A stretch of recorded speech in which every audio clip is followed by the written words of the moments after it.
Came across an interesting quote this week by Ernest Holmes that, of all things, makes reference to nuclear explosions. So I think I have to read it to you.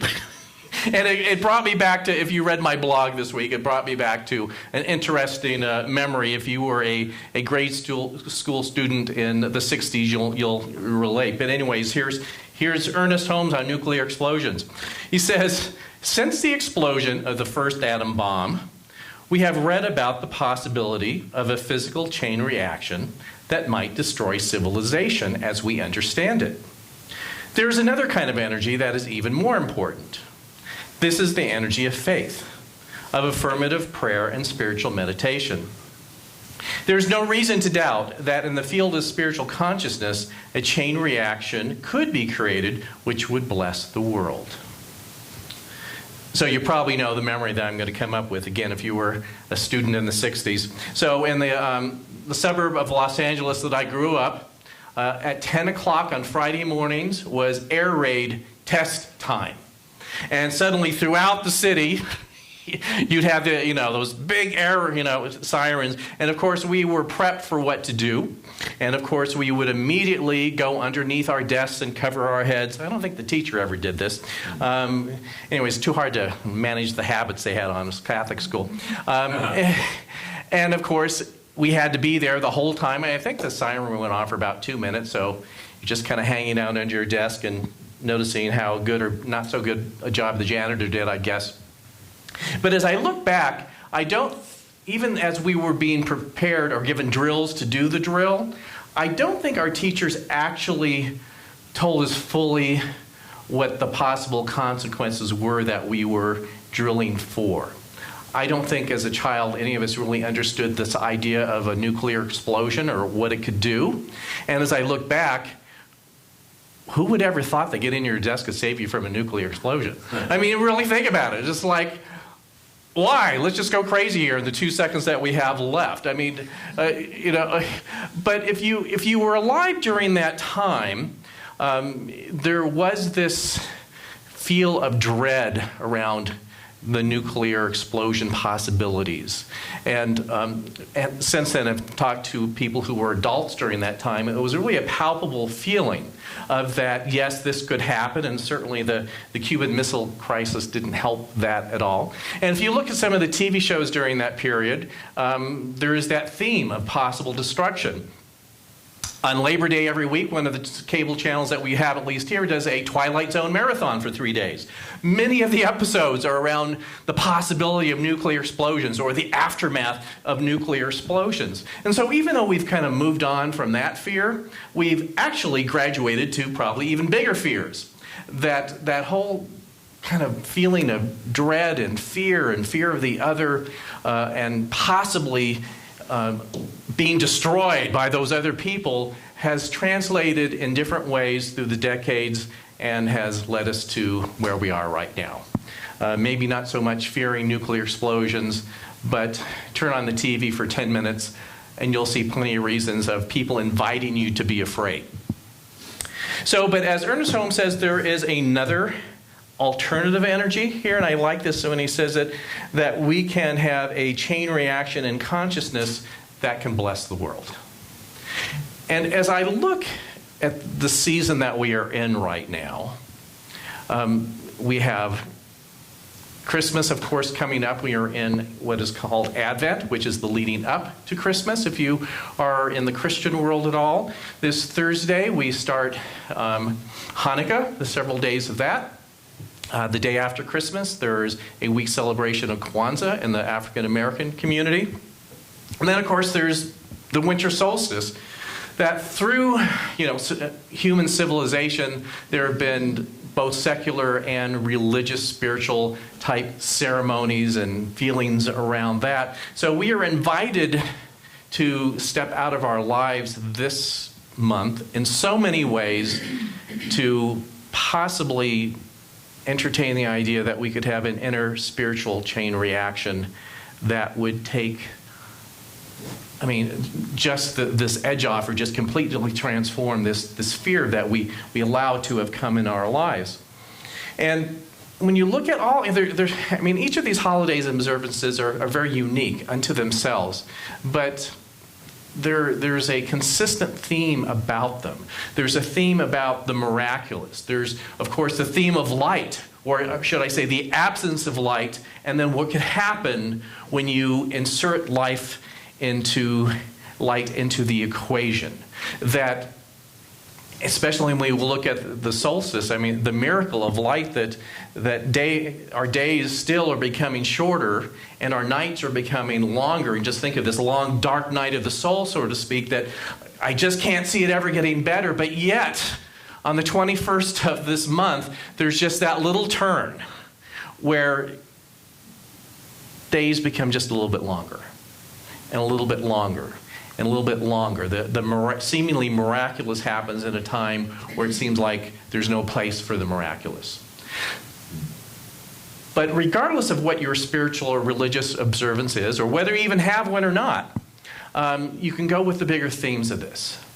And in a sense, this time of period, for me, it's about an inner preparing of the way, getting the soil ready, so to speak.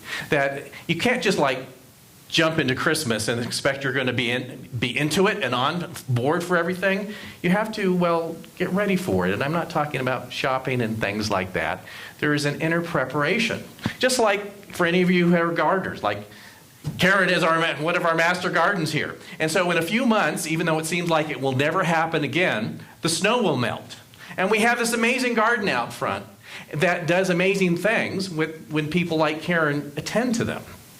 But if you leave it on its own, the garden will disappear. There's a lot of work that has to be done there. There has to be a lot of preparation. So we can look at this time right now as what preparation can you do? How can you open yourself up in a time that the appearance of great darkness is on the land to get ready for a light? And the first step of this is that, you have to agree to it. You have to open your heart and mind. You have to say yes. Even though it may look like nothing can change, and maybe in your life it seems like not only can nothing change, or if it does, it will only change for the worse, open yourself up to the possibility. And that little bit, and I talk about this probably almost every year when I delve into the Christmas story, that at the beginning of the Christmas story is actually when an angel comes to Mary, the mother of Jesus, and says, here is this amazing thing that can happen for you, and lays it out. But what often people don't notice is that at the end of that little interaction, she has to agree. She has to say yes. It's not like, here you go, do the best you can. In fact, the line in one of the translations is, let it unfold as you have foretold. In other words, I agree. I will participate. So right now is a time to say yes to participation. But here's kind of the rub a little bit, and here's like the little secret sauce in this time of year. We need to say yes, not even knowing exactly what it is we're saying yes to. And that drives us crazy as Westerners, especially when we look at how we do prayer as Westerners, regardless of how you do prayer or what your spiritual practice is. We spend a great deal of time of envisioning and creating what we want our lives to look like. And that even if you're writing an affirmation, I have people stress over it. Like, if I don't get every word exactly right, there's going to be this odd universal boomerang that'll come back at me. So I have to wordsmith this right. And every time I say this affirmation, I have to say it exactly right, or something weird is going to happen, sort of thing. Some little trick of the universe.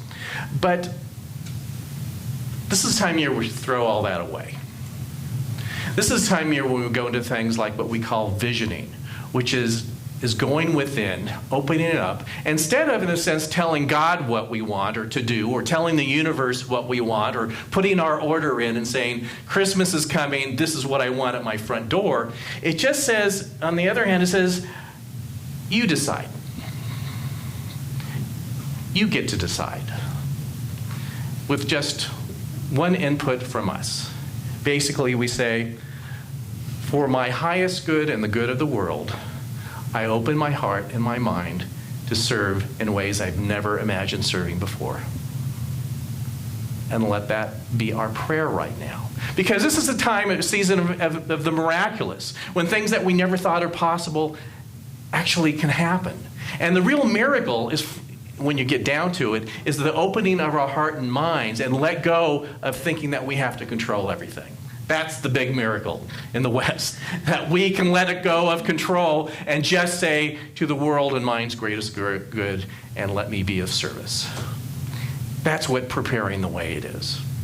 And I think of another way to think of this, as even Cynthia referred to, is one of our students this week in the class I'm teaching. I really like the take she had on this. So rather even saying, like, Spirit, what is your highest idea or purpose for me, to just say, what is the calling of my soul right now? What is the calling of our collective soul right now? And I don't mean, again, so as Westerners we go, oh wait, we need to do this, we need to dig this canal, we need to put up some housing, and that all stuff may be things that we need to do. But when you think of it, that's not the type of things that we think of a calling of your soul. I mean, just, what are you longing for? And I don't mean in a sense of we don't have enough things. But in the world right now, when you feel frustrated or you feel sad or you feel in a sense of grief, as we even looked at, now what close to 270 people in our nation have died due to COVID, what is that deeper longing that we're looking for? Not that, in a sense, it's different from trying to fix things. What's the deepest longing of our soul? And I think that's really the message of things like Advent. What is this deeper calling? What can we open ourselves to? And in a time where it feels so dark, how can we open up to know that little bit of extra light is going to start coming in very soon? What is your longing? How do you want just the world to feel right now? And it probably is a bit different from how it has been feeling for a lot of us. Because I think that regardless of opinions and political feelings and all that, I think we have a very similar longing for connection, for things to just feel right. That this thing that we call Christmas or Hanukkah or Kwanzaa or solstice, that there's something in there that you can't label, that you can't even put into words somehow. Like, what is that? What is that if I allow it to come through me, that everything would be changed? Think about that. And as I was thinking about this, so again, I talk about this a lot of times. I like how the universe is an immediate response program for me, because instantly when I start thinking about something like this, amazing things come to me, often through the internet. And I came across some quotes from a book I read quite a while ago that kind of touches on this a bit, by Jean Houston, called The Search for the Beloved. Now, for those that, some of you are probably familiar with Jean Houston. She is a writer and lecturer, and she writes on spiritual things. And I've seen her at 2 different conferences speaking and doing workshops, and she's amazing. I think of her as kind of a modern-day Forrest Gump, not in her consciousness or mind, but it seems like world-renowned and political figures have a way of just kind of floating in and out of her life. And she's talking about her life like, oh, this person, I met Einstein. Oh, really? But she's just this amazing person. But anyway, she writes in this book, and often will talk about her concept. She says that as individuals and as a group consciousness, that we develop what she calls psychic wounds. I mean, a very deep hurting that is in the world, deep hurting within us, within our families, and how that can affect our lives in very deep and troubling ways sometimes. But she says that our psychic wounds can actually grow into what she calls sacred wounds, that we can turn them around and allow them to point us to transformation. Just read a couple paragraphs. She says, the wounding becomes sacred when we are willing to release our old stories and to become the vehicles through which the new story may emerge into time. When we fail to do this, we tend to repeat the same old story over and over again. Soul making requires that you die to one story to be reborn to a larger one.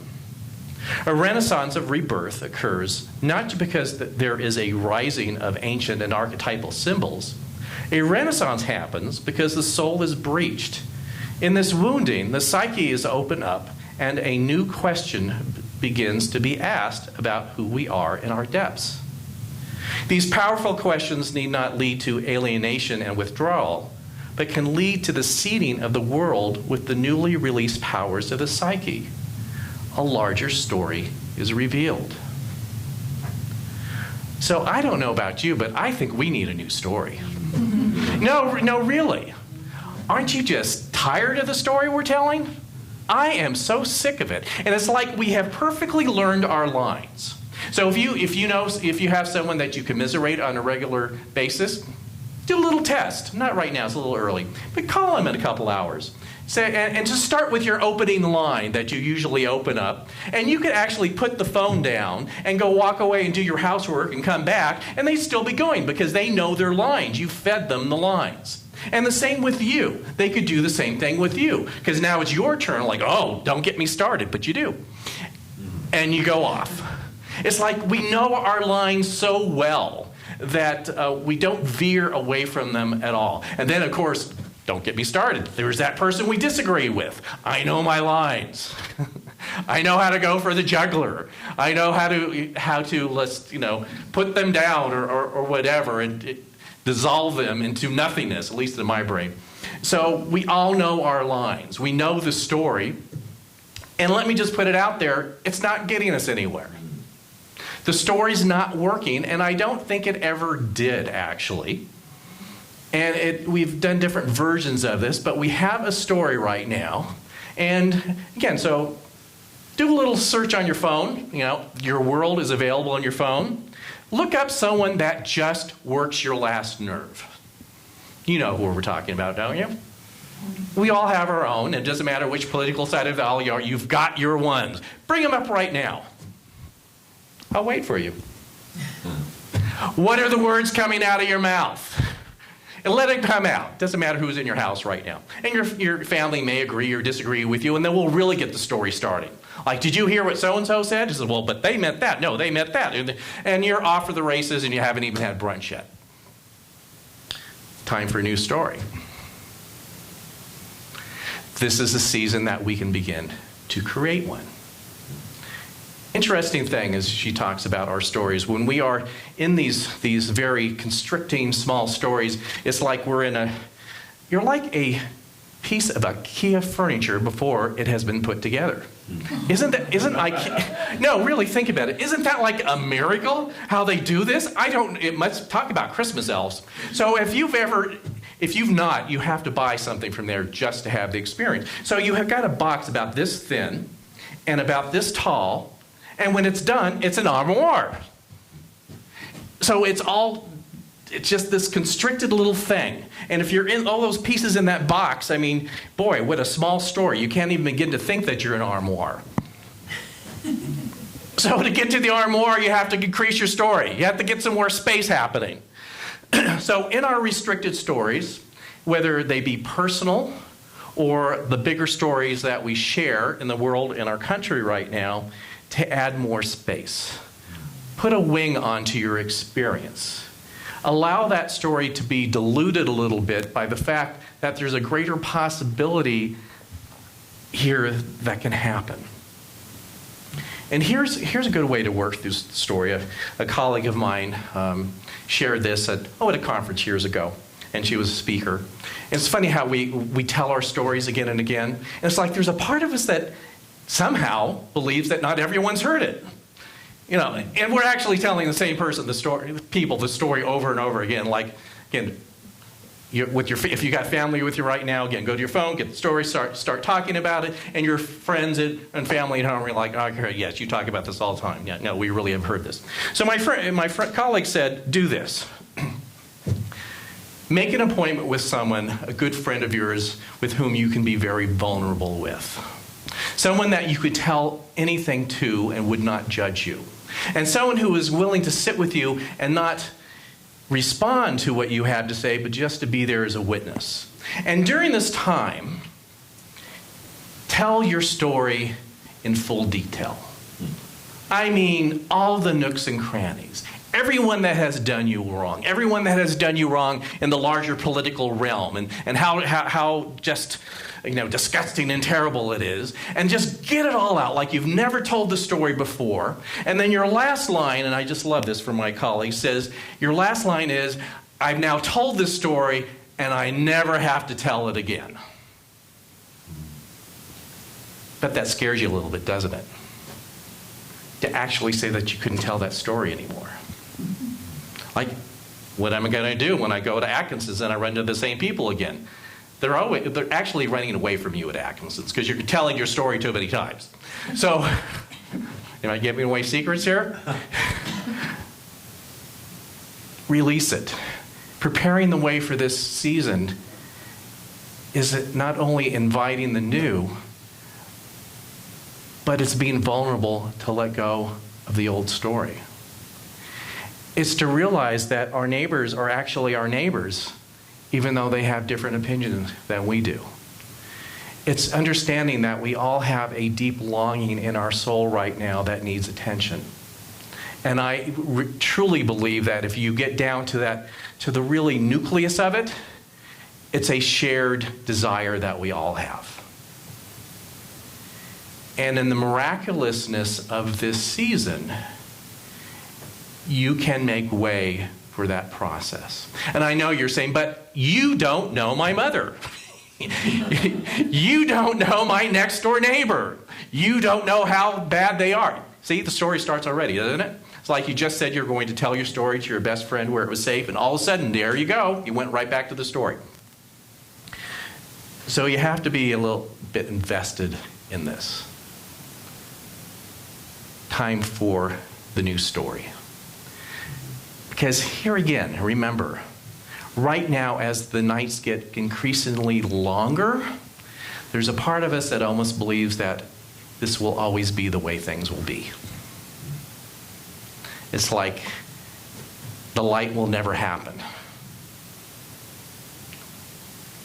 It just won't happen this year for some reason. But it will. We're in a really, really difficult cycle right now. And there's no way to pretty it up. The way that we do get out of this is through building consciousness, is through looking at those deeper longings. It's about not needing to be, in a sense, right anymore. It's about humbling, and just like Mary said, let it unfold as you have foretold. There's a greater miracle here that wants to happen, and we have to give permission to it. And it is possible. So let me just close with one line here, again from Jean Houston. It says, in times of suffering, when you feel abandoned, perhaps even annihilated, there is occurring, at levels deeper than your pain, the entry of the sacred, the possibility of redemption. That time is now. So let's just take this within for a few moments. And let's give thanks. Let's give thanks for the amazing possibilities that are available right now. I affirm for us that we prepare the way inwardly. We open up. We look at the communal longings of our soul and we say yes. We say yes without having to come up with the exact solution or the way that it looks. We just say yes to the possibility. We just say yes knowing that it is so. We say yes knowing that the people with whom that bother us most have that same longing within themselves, that longing for community, for connection, for things to just work. It is such a deep longing, and this is the time that we have the opportunity to say yes and to allow it to happen. And so in advance, I give thanks and gratitude knowing that it is not only a possibility but an inevitability. I know that as we each stand for this greater longing and show up as our greater selves and let go of the story, that miracles happen right here and right now. And thank you. And so it is.